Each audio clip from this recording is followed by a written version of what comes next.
The disciple asked the Buddha. There are two dogs living inside me. One is a positive, loving, gentle dog. The other one is very fierce, bad-tempered, and negative about everything. These two dogs are always fighting inside me. Which one will win? The Buddha remained silent for a moment, and said a short word. The one who feeds you a lot will win. One day, Buddha went to eat at the Brahmin's house. However, as soon as the Brahmin saw the Buddha, he cursed and pointed his finger at him. However, despite the person's harsh swearing, the Buddha only smiled at the Brahmin. After a while, the Buddha asked quietly, Do customers sometimes bring gifts to your house? If you don't accept the gift that the guest brought, whose gift will it be? Brahmin replied that of course it belonged to the person who brought the gift. The Buddha said again, If you cursed at me, and I didn't get that curse, who would that curse belong to? At that moment, the Brahmin came to a great realization, and served Buddha in the house, and offered him good food.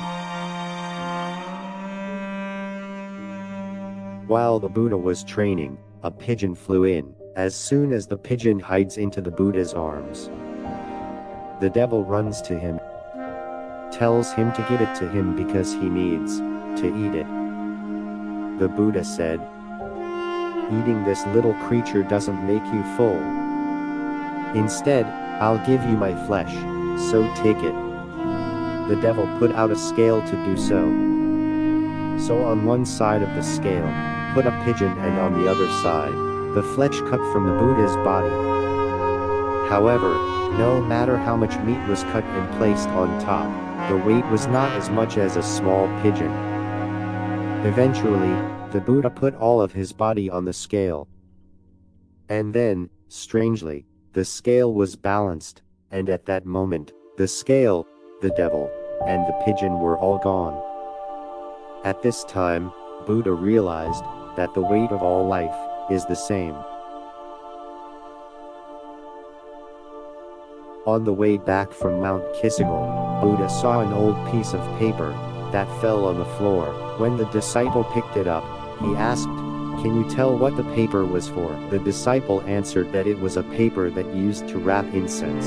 Considering that the scent remained on the paper, on the way back, he saw a rope that fell to the ground. Buddha asked his disciple again, What is the rope used for?